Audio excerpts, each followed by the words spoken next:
all the way from the edge of Hollywood. We have Miss Chef Colette. Welcome, everybody. I have a quick demo for you on how to make a croquembouche, which is a French showpiece. Croquembouche means crunch in the mouth. That's what it translates from the French. And we are so excited that you are considering a baking adventure with Escoffier. If you, all I can say is going to baking and pastry school, I have done it. For me, it was a positive, life-changing experience. Of course, I did that a few years ago, decades ago. That's all right. But I just wanted to welcome you and also to let you know a little bit about me, just a very little bit about me. I am a baking and pastry instructor with Escoffier. I currently teach the cake class. That's actually the last baking class. And I also often teach the breads module. I have been a chef for 35 years, and I've been teaching culinary arts for 17, and I love it. So welcome. And the croquembouche, or this showpiece, I have one started, is a combination of a pastry called pâte à choux, which is French for cabbage paste, because the little pups look like little cabbages. Now you'll learn how to make this in one of your first Escoffier classes, because it's a cornerstone of French baking, of baking and pastry, not just French baking and pastry. You have the recipe. There's a recipe card with the formula, because when you go to culinary school, they're no longer recipes, they are formulas. And so you have how to make the dough on the recipe, on the formula card, but I want to just demonstrate for you how to pipe it. Now this is called a silpat. You always want to line your trays with something, because our baking trays are mostly aluminum, and we want to make sure they're lined whenever we put cookies or pipe something like this on it, to make sure there's no metal reaction between the pan and your product. So this is an 806 piping tip. One of the things you learn in baking and pastry school is the proper equipment to use. So this is an 806 piping tip in a pastry bag, filled properly, and I'm just going to pipe, squeeze, squeeze, squeeze, release, slide off. And then I'm not going to fill my little circles because I want these bigger. I'm just going to do a few of them. But what's different is I'm piping from the side instead of the top. And I get a really good shape that way. And you might be thinking, but chef, you've got little curlicues. How do we get rid of those? I'll show you in just a moment. If you've ever had an eclair or a cream puff, then you have had pâte à choux.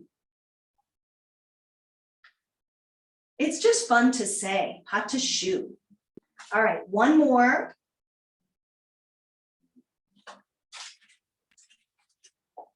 And then I have a little, whoops, goodness. I have a little bit of water, and I'm going to tap down my little curlicues. And then these will go in a 400-degree oven for 15 minutes, and then 375 for another about 10 minutes.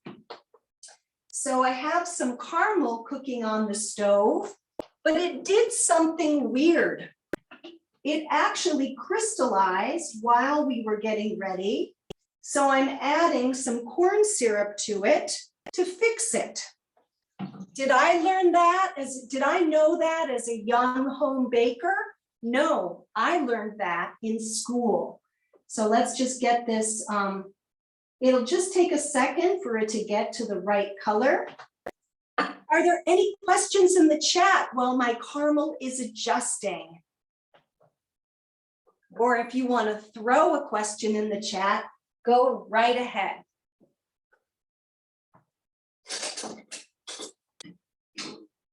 No questions?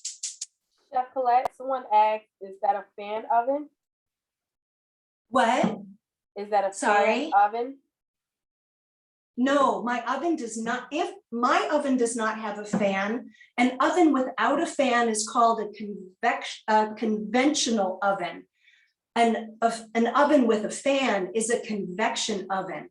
Now, pâte à choux bakes very well in either oven, but if you do have convection, use it because it really helps product bake a little bit quicker because there's a fan in a convection oven that is circulating heat. Now, there are a few things we would not want to use a convection oven for. They would be like custards or cheesecakes or cakes that have batters that are very thin. Those of you who bake cakes may know already that a devil's food cake batter is very watery at times, and that would be one that I would bake in I would not use the convection setting for. Great question. Someone else. All right, we're there. Because I'm working with hot sugar, I'm going to put on gloves. I also have an ice bath set up to shock my caramel so that it doesn't get too dark. All right. Now this, as we said in the intro, this is a short demo. So I have taken the puffs. This is what they look like when they're finished baking, and dipped them in caramel, which is acting like a glue as I build my tower. And because it's holiday time, I have some very pretty, these are called Jordan almonds, which are just beautiful almonds coated in a candy coating, and then holiday colors. All right. Now, one thing about caramel is that caramel, when we cook sugar, it continues to cook even though you, when you take it off the stove. Right now, my caramel is at, I want to show you in camera, my caramel is what we would call straw colored. So what was happening a couple minutes ago that was behind the scenes that made me pause and ask for questions, because I'll tell you, I was buying time. The sugar had crystallized, so I grabbed the corn syrup and I added some, and I added a couple ounces, and now the sugar is perfect. So what we're going to do, I'm actually going to shock it. I'm sure you heard that. And here it's coming back. And I'm going to start to continue to build my croquembouche. So in France, these are super popular for weddings, holiday events, and you see them in pastry shops all the time. They're popular in the US too, just not as much. So I'm dipping my puffs in the sugar, and it is taking on color as we, you know what I'm going to do so you guys can see it change. So sugar is fascinating. You could study sugar your entire pastry career. Remember, I described it as straw color, and now it's taking on caramel color. But we have to be very careful because this sugar right now is 340 degrees Fahrenheit. So it's very hot. So I have my adorable little tweezers or tongs. I have tweezers too. I have everything. And I am using them to dip my puffs in the sugar. And I'm beginning to glue everything together. Now I also, another thing you can do is you can pre-dip the puffs in caramel, and you can get a really cool effect where they have like this little caramel hat. And that's super cool. We're gonna add some of those too as we build the croquembouche. It takes about, well, you'll see, you'll look at the formula. We're going pro, you guys, so we're gonna talk pro. You'll look at the formula and you will see, wow, this uses a dozen eggs. Yes, it does, because we need a lot of puffs to build one of these sculptures. But I always do it in two, you can do it in 2 batches if your mixer is like, sorry, I'm not doing that. Have you ever had your mixer talk back to you? Mine does. Mine lets me know exactly where we stand.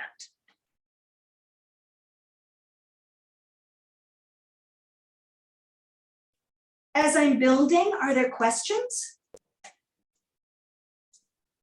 Yeah, a couple questions. So someone asked, where can they find the recipe for the shoe? The shoe, it should be there. And then another question, someone also asked, what color are they looking for in the caramel? Is it like dark or light? What color are they going for? Well, because we're looking for this color, but I started out a little light with the caramel I'm working right now, just so that we would get through the demo without me having to cook more sugar. So we're actually having a TV moment here. So you guys might know it, not really realize, but when you see shows on the Food Network, there is a whole team that has multiple of whatever they're doing already done in case they have to switch things out. Unfortunately, I just have me. I'm my own Food Network team. So that's why I started a little pale with the caramel. But we are looking for the caramel to be the color of clover honey. Clover honey. I can take questions while I build. Awesome. How do you ensure that the shoe pastry has dried on the inside and won't deflate? Make sure you bake it. Again, don't underbake it. So starting at the higher temperature, shoe pastry is leavened only by steam. So that means that it needs that hot temperature, at least 375, and I'm talking, I got off kilter. I'm sorry, you guys. I've got to build toward my center. So to just nail that question quick like a bunny. All right, so we start at 375 to 400, and you guys know your ovens. If your oven runs low, increase the temperature. If your oven runs hot, you want to lower the temperature. And we always want to be baking in the middle of the oven. All right. Okay. Chef Colette, can you keep the curly cues? Oh, absolutely. You can do so much with this. And the nice thing about it, like I was saying, so you'll learn how to make pâte à choux in one of your first baking modules. And you'll bake in you won't make a croquembouche. I was trying to think of something that would be kind of holiday and fun to show you, but you will make either eclairs or cream puffs or both. Super exciting, delicious stuff. And now that you've seen this demo, you could make more, and you could make one of these, send a photo to your instructor and they would be so impressed. They would be like, oh my God, star baker for sure. You have to kind of hold it as the croquembouche gets taller. I have to kind of hold it until the caramel sets.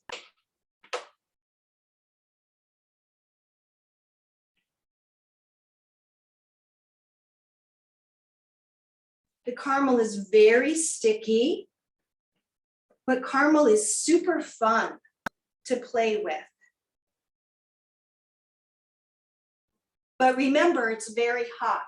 And if I took the caramel and add some butter and cream to it and a pinch of salt, I would get caramel candy. If I added a little butter and cream and some sea salt, I would get salted caramel. So from this one technique of cooking sugar, you get your repertoire, your baker's repertoire increases. May I ask a question in the chat? For the chat? My question to you guys is, if you decided to go to Escoffier and began your baking adventure, what is your dream? What would you like to do with your training when you're done? Let us know in the chat, please. All right, I'm almost done. It's a miracle. And I'm hoping I'll be able to spin some sugar. Whoopsie, this guy's going over here. Remember, the caramel's hot, so sometimes if you drop one in, you just have to abandon it. Do we have any dreams? Yeah, we have a lot of students who wants to open up bakeries. I saw someone say they would like to have like an RV and travel, a gluten-free bakery. A lot of people want to have businesses, dessert parties. Any words of wisdom, Chef Colette? Yes. The reason, you might wonder, what is the advantage of going to a baking, to enrolling in a school like ours? And one of them, and I think about this question a lot, because when I tell people I'm an instructor, sometimes I get asked that question, sometimes even in the grocery store. And you can tell when somebody asks you that random. Of course, I have to be wearing my chef jacket in the grocery store if I'm running around. And the reason, one of the advantages of enrolling in a program, doing the assignments, attending the lectures, is that you learn a lot of great technical and creative information in a short amount of time, as opposed to trying to find the information yourself. Oh, you guys, look at this one. Isn't that cool? Whoops, I dropped it. But it's got that cool sculptural. All right, we're almost done. And I apologize. I have to apologize to our wonderful moderators. I am changing subjects like crazy. So that is one of the advantages. And one thing about Escoffier, one thing about our instructors is that we are so dedicated to your success. As an instructor, I feel that my students' success is your success is my success. I'm always so amazed at what my students end up doing. So it's great to hear your dreams and know that they are totally within reach, and we would love to help. All right. So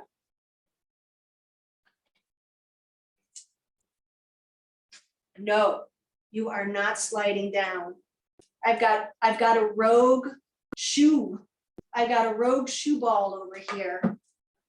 No, not doing it. Okay. All righty.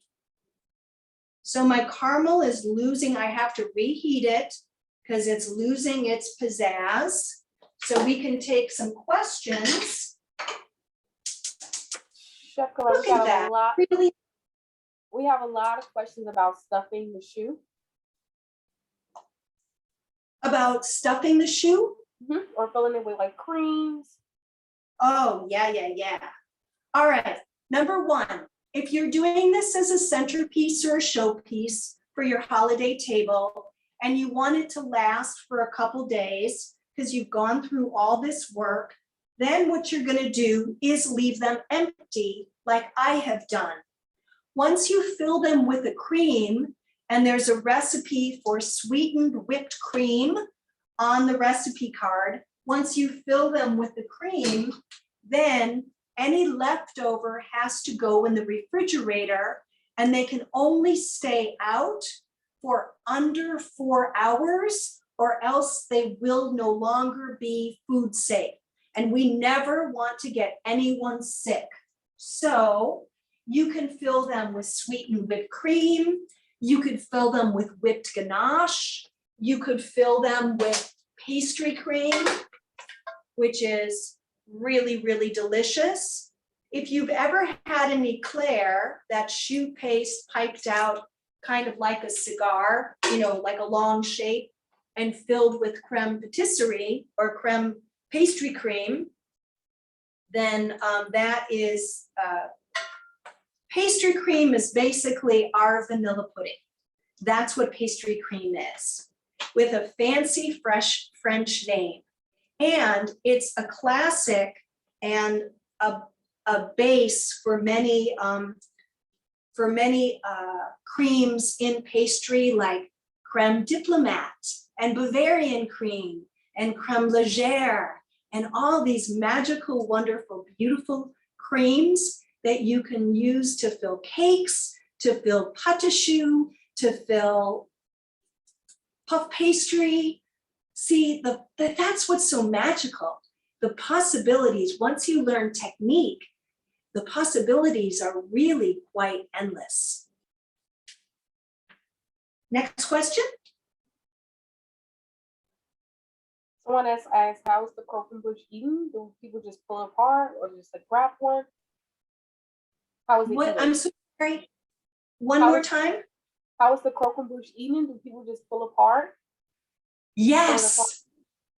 That's what's so fun. So what you would do is, if you were going to fill them, you would fill them, and then you would get your caramel ready.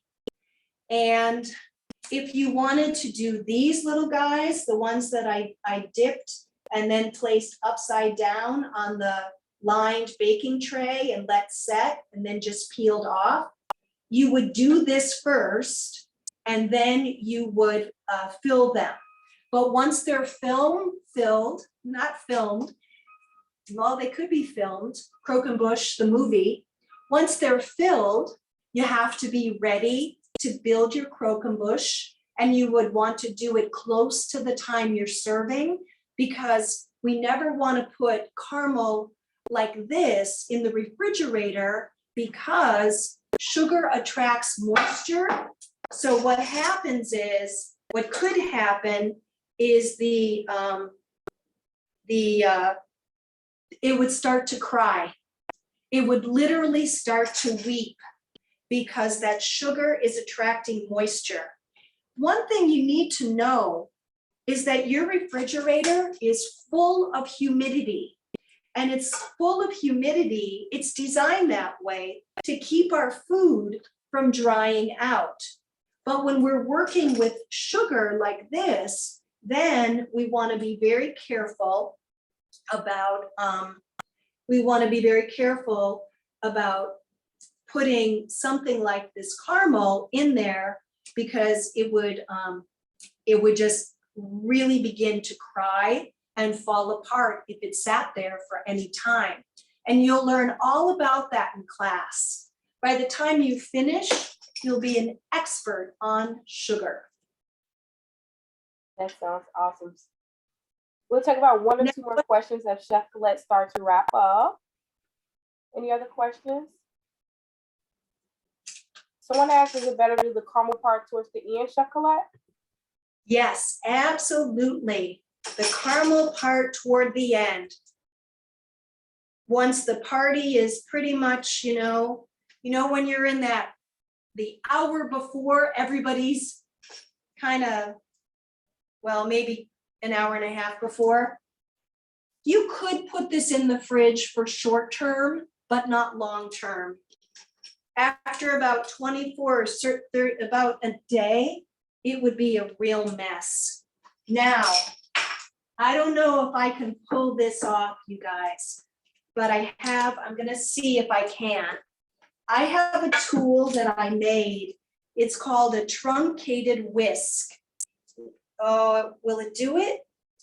And I use it to spin sugar. So I'm gonna put the croquembouche over here, kind of I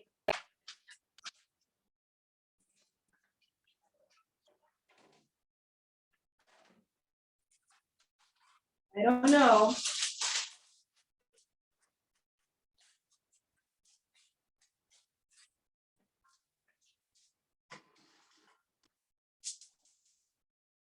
Let me just heat that up. Let's see if I can spin it. And then we'll wrap it around. I'm almost done, I promise. One more question, please.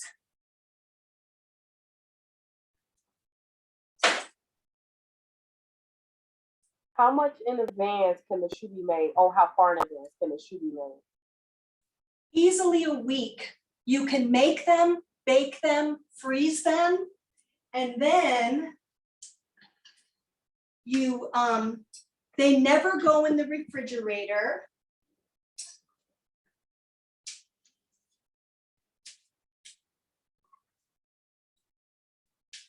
They never go in the refrigerator. I will try to find my words. And then you just re-crisp them in a 350-degree oven for, see if I can, no, my sugar is not, see, sugar is like a thing, man. Sugar doesn't always cooperate. Oh, there we go. Kind of fun. Come on there, baby, do this for me.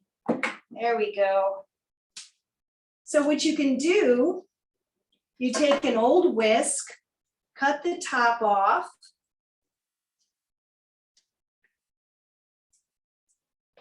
and then you have a little top for your croquembouche. See that? Kind of like angel hair. You guys, I can't thank you enough for joining me in the kitchen. It's been a pleasure being with you. I hope that you're inspired and that you will join us here at Escoffier because we have so much to teach you, and that's what we love to do. Awesome job, Chef Colette. Wasn't that awesome, guys? Go ahead and give her a thumbs up in the chat. Let her know how much we enjoyed that. Amazing job, Chef Colette. We really appreciate you. And all your jokes are super funny. We loved it. It's beautiful. Awesome. Thank you. I will sign off, but everyone, I hope to see you in class. Awesome. Bye. Bye.